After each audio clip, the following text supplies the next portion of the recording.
Next comes accounting standard 2, that is valuation of the inventories. Now, basically, what are inventories? So, inventories, they are assets which are sold in the ordinary course of business. Suppose now I'm purchasing some clothes and selling it directly, so I'm not processing it. So, either it can be finished goods or it can be merchandise. Next, in the process of production for such sale. So, what is it? It is work in progress. So, then for consumption in the production of goods or services for such sale. So, it means raw material which you're using in the production of the goods or services which is used for sale. So it also includes maintenance supplies and consumables. So if there is anything which is used for the maintenance, so that as well as consumables. For example, you need some oil so for the machinery, so that other than machinery space, servicing equipments and standby equipments which meet the definition of property, plant and equipment. So the spares as well as the servicing equipment, whatever is there, it shouldn't be meeting the definition of property, plant and equipment. So whatever is covered there, it will not be covered here.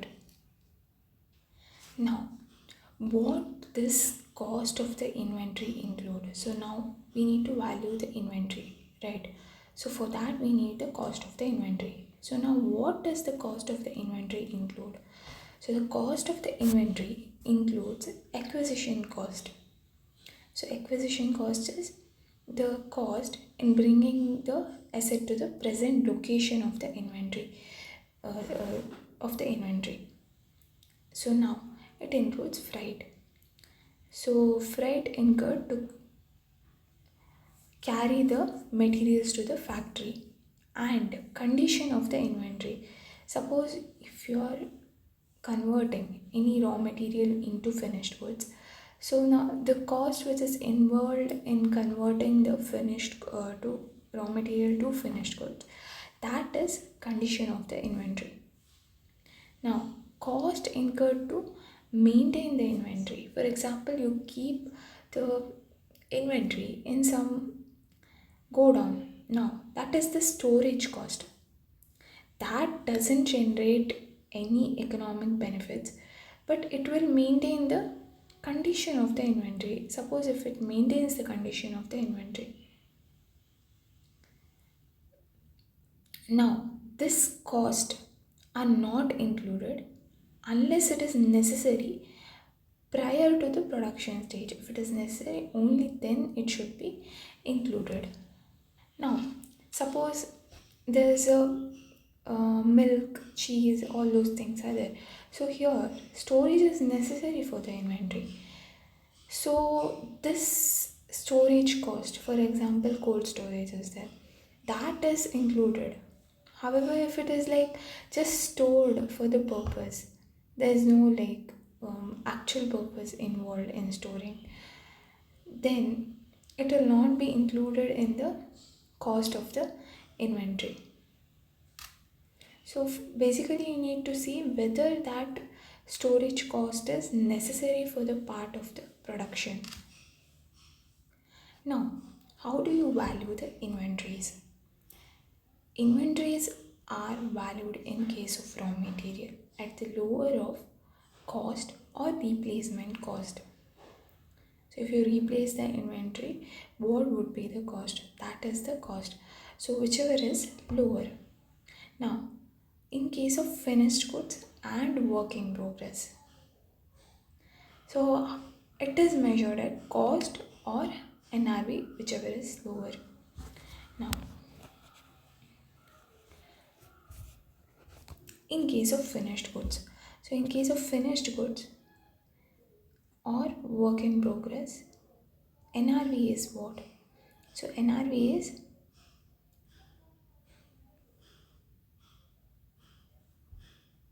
realizable value less selling expenses less cost of completion, right?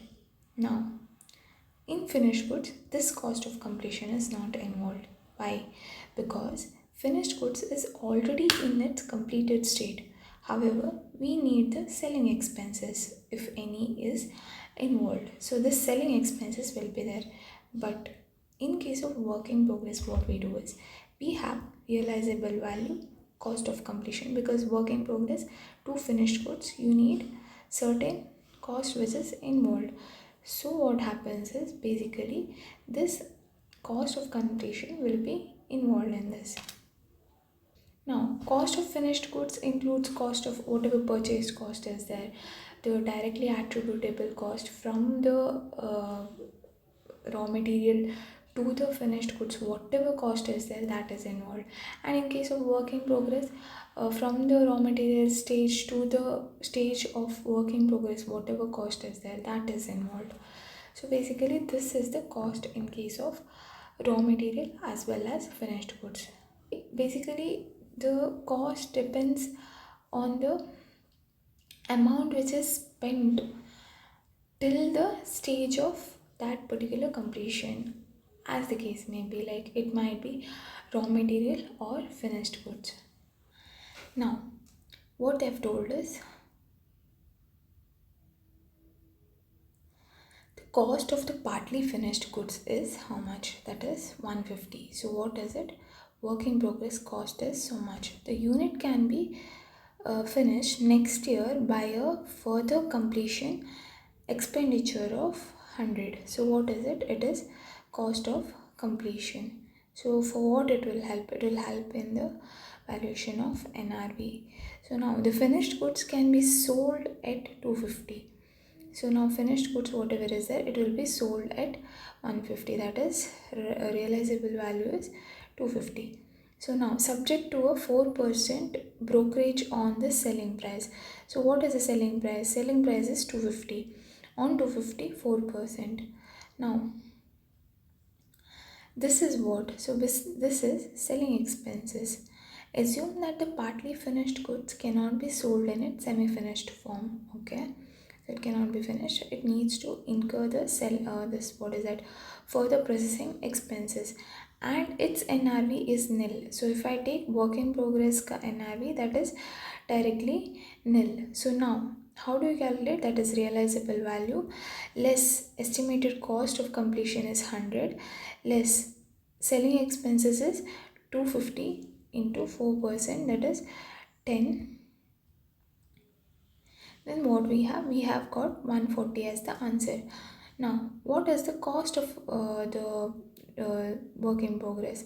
So cost of the work in progress is 150. So we need to value it at the lower price.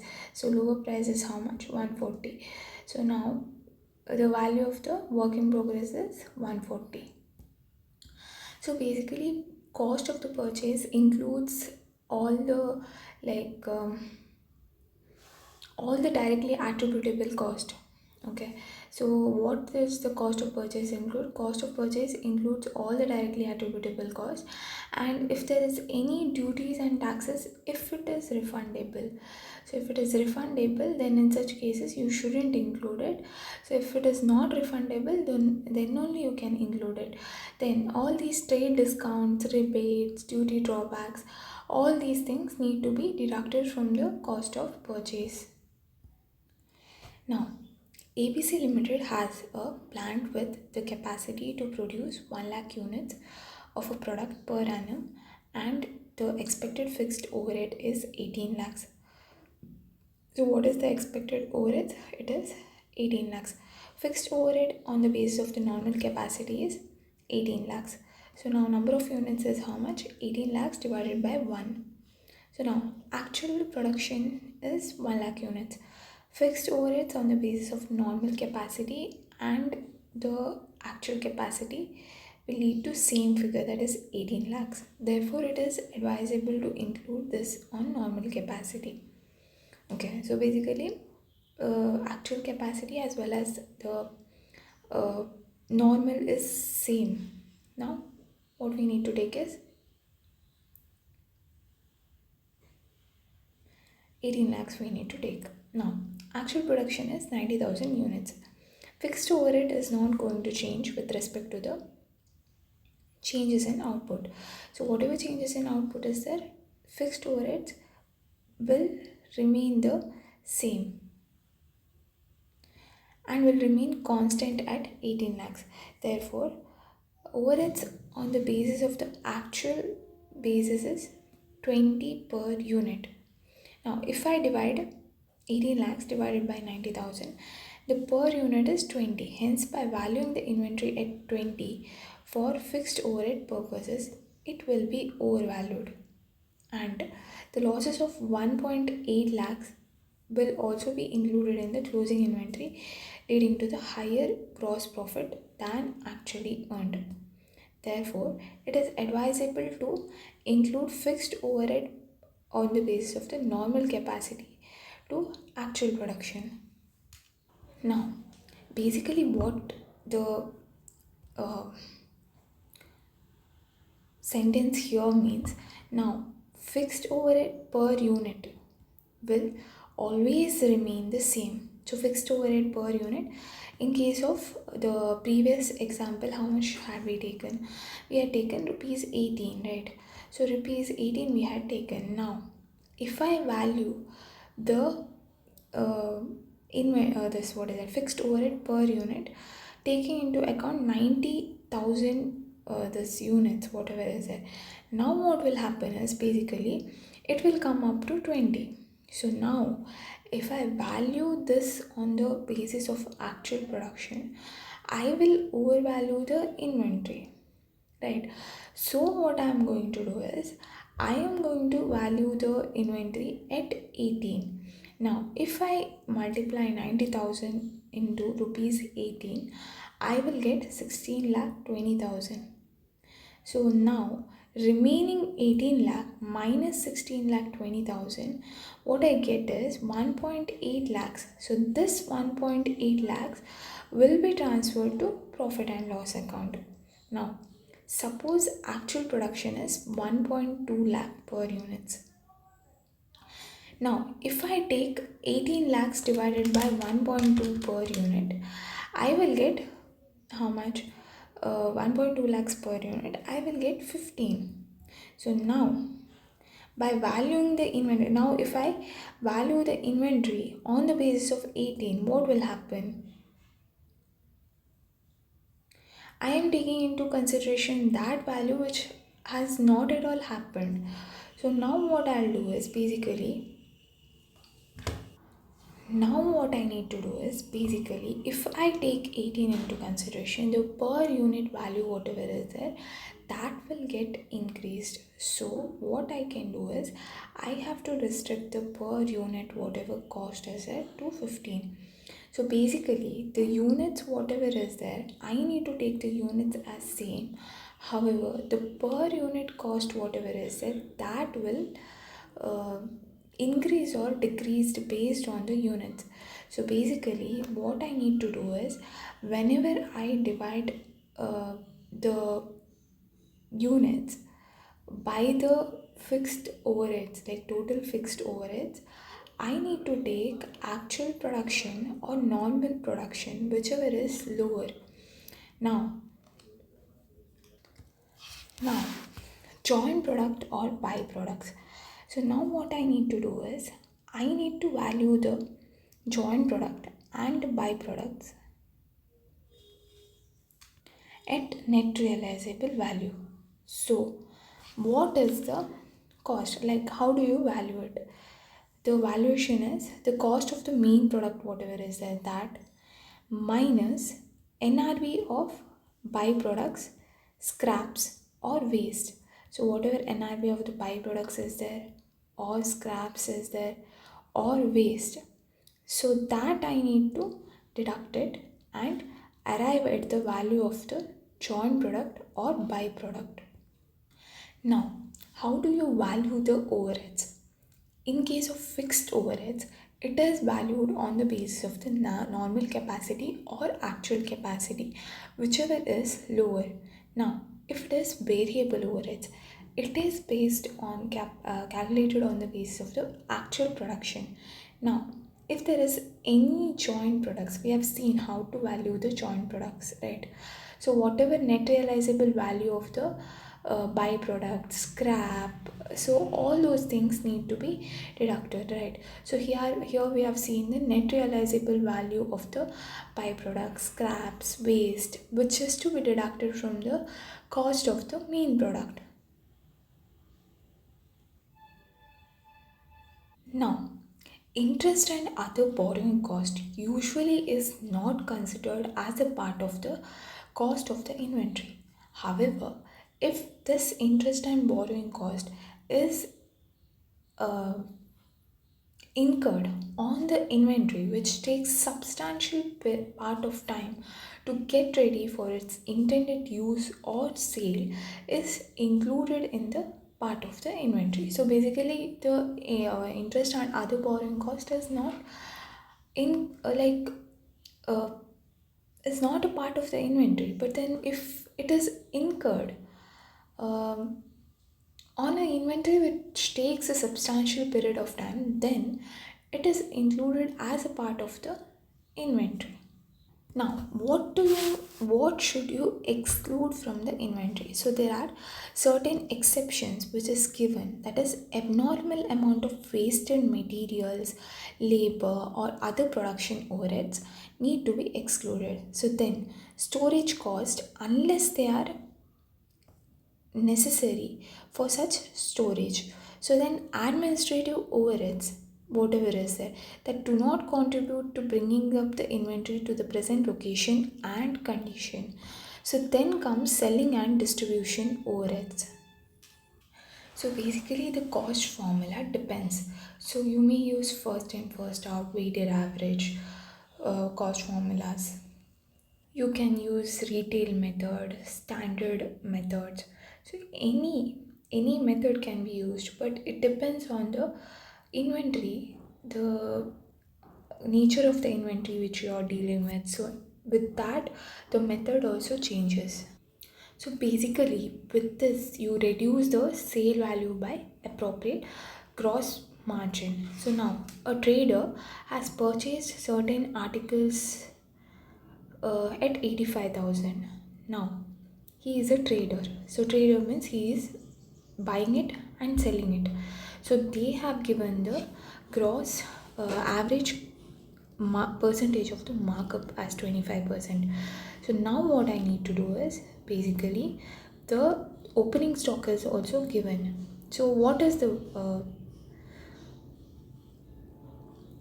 formula? Now if I want to calculate the closing inventory, what I need to do is opening stock plus purchases.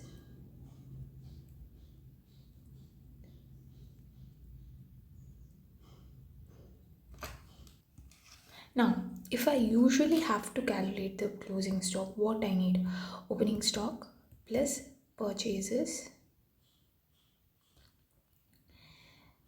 plus gross profit less sales. So with this what I get is closing stock I get,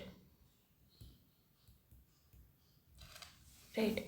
So now what I need to do is, now in this method what I need to do is basically I need to show the inventory, that is 15,000 plus 85,000 increased by a markup. So what I need to do is 1.25. So I need to multiply it by 1.25, that is increasing it by 25%. So now what I get is 1,25,000. Then I need to deduct the sales. So after deducting the sales, I get sale value of the unsold stock, right? Because there is a profit which is being involved in this amount. So whenever I need to compare the I need to compare the like items, that is markup with the increased by a markup. See, basically only like items can be compared, right? So now 20,000 is including the markup. So what I need to do is this 20,000 whatever is there, that is 125%. Now what is 100%? I need to see. So now it is 16,000. In other words, what they have done is 20,000 is 125%. What is 25%? So now 20,000 into 25 divided by 125.